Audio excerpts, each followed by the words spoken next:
Ladies and gentlemen, we're here in Boston, Massachusetts, and I just got substantial equity in a car rental startup that has the potential to make millions of dollars in the next few years. As many of you guys know, earlier this year I bought a 2013 Ford Fiesta and got into a side hustle I fell in love with, which is renting cars on Turo. As much as I love the process of renting this car out on Turo, it quickly became an unprofitable nightmare with repair after repair after repair coming up on the Ford Fiesta, to a point where I was spending money faster than I was making it. Roughly 90 days into renting this first car out, I knew something had to change. So after making a connection from a cold email, I flew out to Denver, Colorado to meet up with two brothers who were doing Turo right. Starting 18 months ago with just one Jeep Wrangler, they now have over 15 cars they rent out on the Turo platform, generating over $250,000 each year. And this was achieved through a very unique strategy. Instead of using their own capital to buy the Turo cars, they brought in a team of investors. Using their money, they'd find them the perfect car to rent out on Turo, get it listed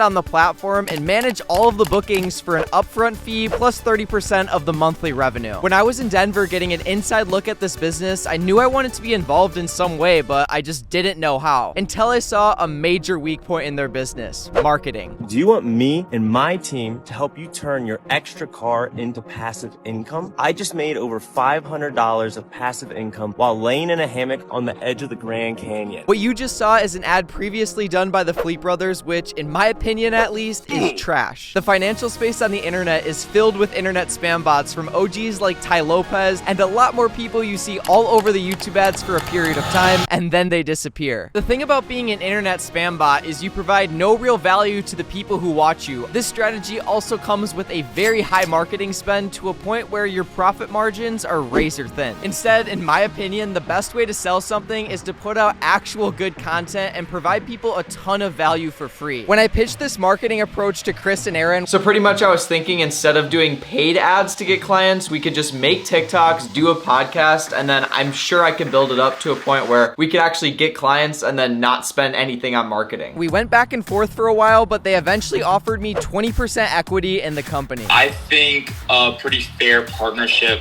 for you to basically take over our entire marketing department, in return give you 20% equity in the business. To finalize the deal, I made my way to the airport that evening. Ladies and gentlemen, we just made it to the airport. It's about 10 p.m. My flight to Denver is at 4 a.m. in the morning, and I'm not trying to spend money on a hotel, so the next 48 hours or so are gonna be an absolute grind. So I made my way in the airport and found a sleeping spot. I literally can't believe that right now I'm sleeping on a bag right here. Got my other bag right there, and I'm in the middle of the airport. That guy just walked past me. And after a horrible night's rest waking up at 4 a.m., I made it on my flight and to the state that invented the cheeseburger, at least according to some random article. It is now the next morning, and ladies and gentlemen, as you can probably tell, we officially made it to the Denver airport. On my long journey here, I decided I'm gonna make a slight counter to the Fleet Brothers' original offer at 20% equity, which they already offered, but I instead want 40% of the ad revenue once I build the social media platforms up. I haven't talked to the Fleet Brothers quite yet about my counter offer, but Aaron's about to pick me up from the airport, and this is awesome, guys. It's literally like the Financial Wolf edition of Shark Tank. I think that's him, guys. What's up, bro? Welcome to the new whip. Is this a new Turo car? Yeah, this is a new one. One of our investors in Nebraska just bought this. Are you excited to get started managing this one? So we're actually gonna head over to a manager who's gonna kind of take this one off our hands. Are we going there right now? We're going there right now. Dude, as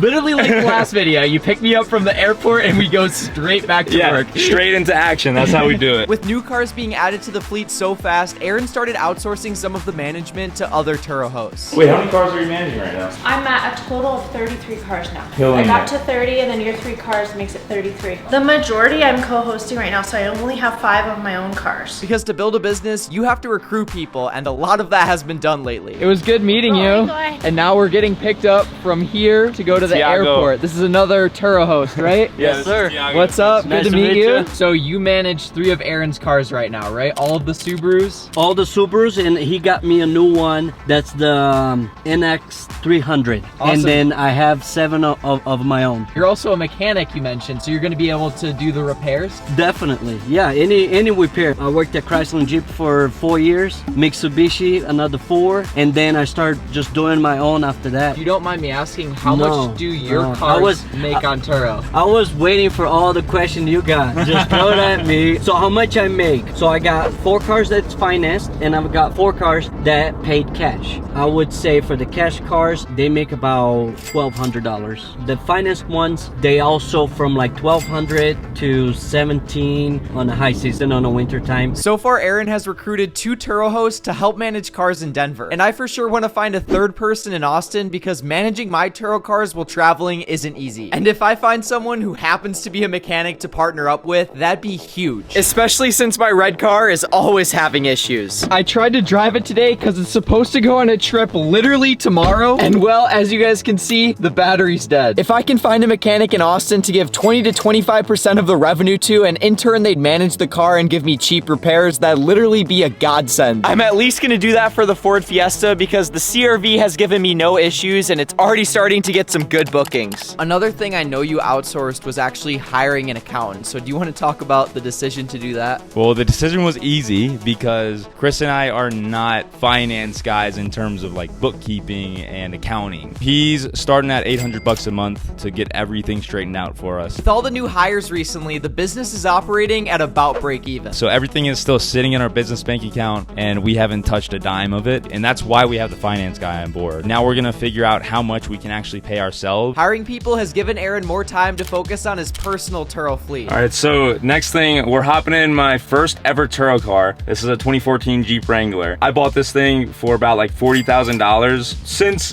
doing that, I've kind of realized that I could make the same amount of money off of like a $20,000, $30,000 car. I'm making the very tough decision to take my first Turo car off of Turo, and then I'm gonna reinvest that money into 2 other Turo cars. Starting things off with the 2017 Nissan Versa. She had it listed at $7,000. I got her down just over the phone to $5,500 already. And then just looking at the projected earnings on the calculator, that car can make $11,000 in a year. I could make the price of the car in revenue in 6 months. We're actually going to take a look at this car literally right now, so hopefully everything's good with it. Do you mind if we take a few videos? We do videos.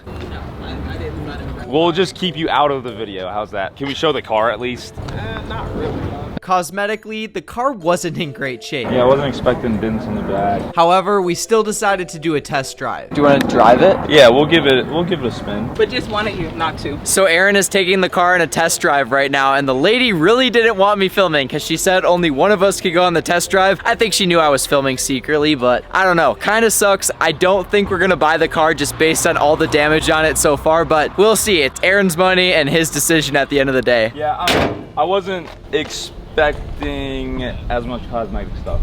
Okay. You know? No worries. So that's my thing. Her listing literally was completely inaccurate. The car had 160,000 miles. 160, not 100. It was about as bad condition as your car that you bought. That car was basically like the Ford Fiesta, except Aaron didn't actually buy it. So props to you, bro. You didn't buy a Fiesta. And when we made it back to the house, it was time for Shark Tank. So full transparency, in turn for doing marketing, you guys offered me 20% of the company. And I'm going to be handling all of the marketing from, you know, promotion on your guys' social media to like building up a podcast with you. So I've been doing some thinking about your offer and I'm obviously happy to accept. But as for like the podcast that we do, I was wondering if you'd be open to doing 40% cut for the podcast since I'm going to be running it and like doing all of the content production. Interesting. Nice little twist. I mean, I'm open to discussing. I'm only half of my portion of Arson Fleet, so I can't make that decision. Like I would definitely need Chris on board for that decision. We ended up agreeing on a 33% each split for the podcast, making me an official partner for the Turo management company. Now with this being a startup, it is risky, but I have a strong belief we're gonna take it somewhere cool. And who knows, every now and then I'll be sure to drop an update on the channel or on our podcast, which will be linked right here on the screen. Another Turo video is dropping next week, so stay tuned for that, and I'll see you guys in the next one. Peace out.